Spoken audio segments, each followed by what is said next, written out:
Good morning, everybody, and here we are with the lovely Paulette Eccleston, and she is here with another great project from Sew for Your Stash program. This one's called Whirligig, and look at this. This is going to use up lots of your stash.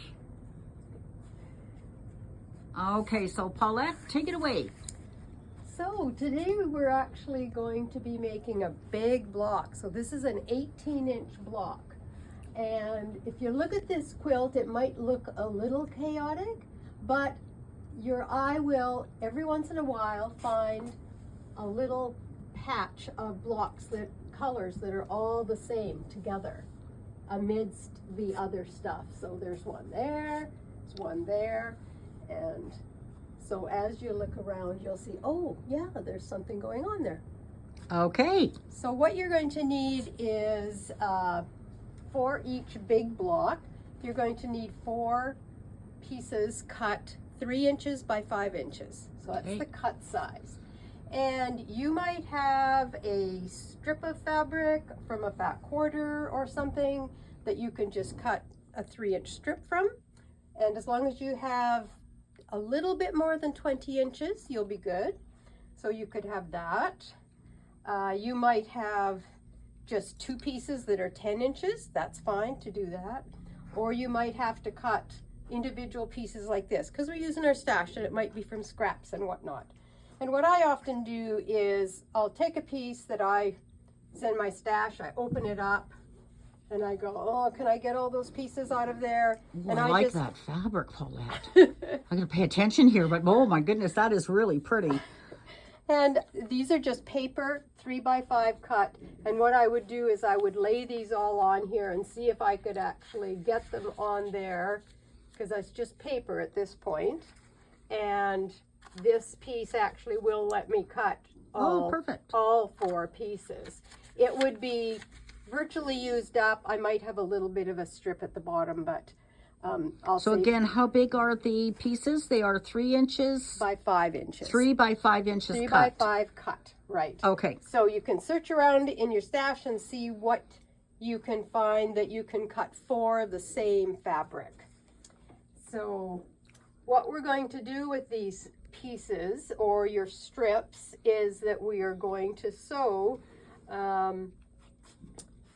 1.5-inch strips. So all of this, I call this in the pattern the frames. So they're sort of the frames around the rectangles. You could call it background. Okay. But it's what is framing. It's your light color. It is the light color. I'm just going to zoom in here so you guys can see. So it's this one here. Yes. That's the frame. That's the frame. Okay. So you are going to sew a 1.5-inch strip. If you have a long strip, you can sew it to the 2 long sides. If you don't, if you have to cut individual pieces, you can still sew the long pieces on the sides, and then after it's pressed, it's cut. So as long as you can get 4 units, which would be like this, put these up. So what I'm ending up with is 4 units that are 5 by 5, because you know we cut this one 5 there, and so we need 4. And how big are these strips at the sides again? 1.5 inches. 1.5 inches cut. Yes. So finishing at 1 1/4. Where is my other little sewing one? Oh, here it is. So you need 4 from the same fabric. So, you know, play around, find out what you can use, and you'll need 4 for each block.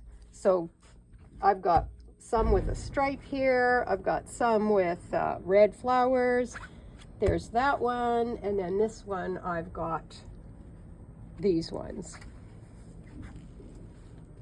So you can see you need 4. So what we're going to do is start building our block. And I build it from the, so what you want to do is take 1 from each of these piles, because we're going to be making 4 identical blocks. And I'm just going to play around with these and say, okay, how do I want these to sit? So we're building our block always with a horizontal unit first, then we do a vertical one, and then we do another vertical one here, and we do a horizontal one here.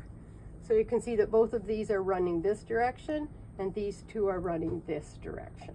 Okay, so the important thing I would assume is to keep your color of your fabric for the frame to be the same. You wouldn't want to mix that up. Or it could be all shades of something, could it? It could be. You just need to have the contrast so you can see what's in the middle here. So in this quilt, I've got quite a light frame. In this sample, I've got a dark frame, and I do have, I thought I had another one here somewhere. Oh, well, went somewhere.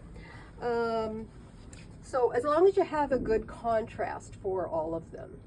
So you would be sewing this to this, and this to this to make your block. Oh, I see. So you really don't have sashing per se.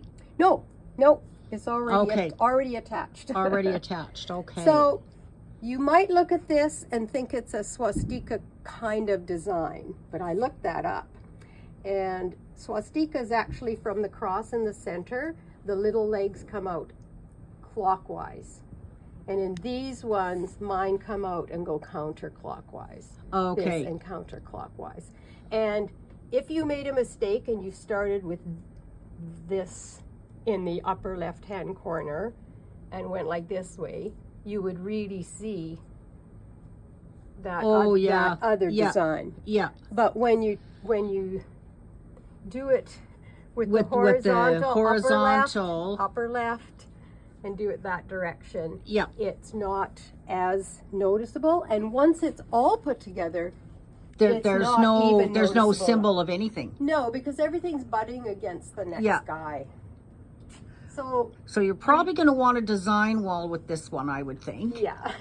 Because, you know, you'd want to figure out how you want to do it. Like you could do it gradating from, you know, from say, you know, doing it in blues and teals and to greens, and then start down here with navy blue and work your way up to a very light blue sky kind of a look. Yep. There you go. The possibilities are endless. Lots. So you're going to sew these 4 together just like a 4-patch, and you have to make 4 of them because we have 3 more in each of these little piles. You make 4 identical blocks. Okay. And those finish at 9 inches, finished. So they should be 9.5 by 9.5. So once you have your 4 blocks made, so we're going to go back to the light background here. Oh, and what I didn't say was that if you're probably going to cut your strips from yardage, I would imagine.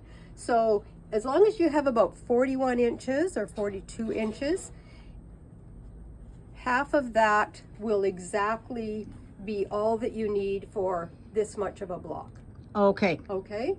So, and we do have the directions. We just don't know how to attach it to the video. You have to email me or phone the store or come on into the store. Sorry about that. So you can see that I have 4 identical blocks here.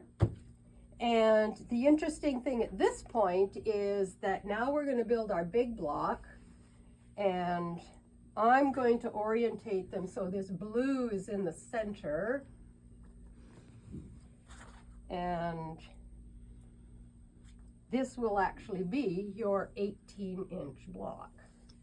Oh my goodness. And there you go.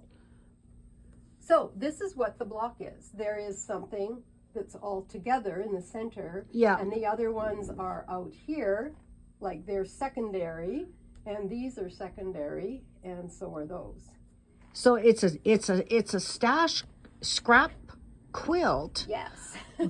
But it also has like sort of it has something that ties it all together. Yes. Now the fun part of this is that, do I like it like that? Yeah, I like it like that. But what if I rotated everything 1/4 and I put the greens all in the center?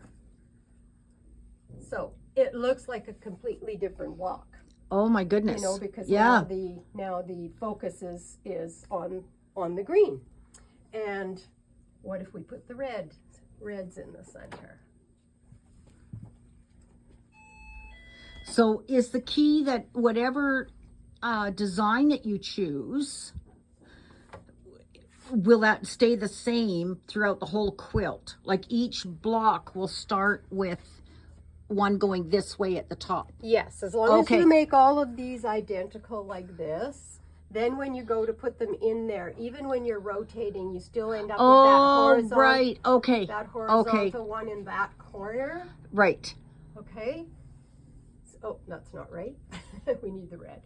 So you Okay. still have lots of options when you get to this Yeah. stage that you've got your 4 identical blocks. So when you sew these together, it's just a 4 patch.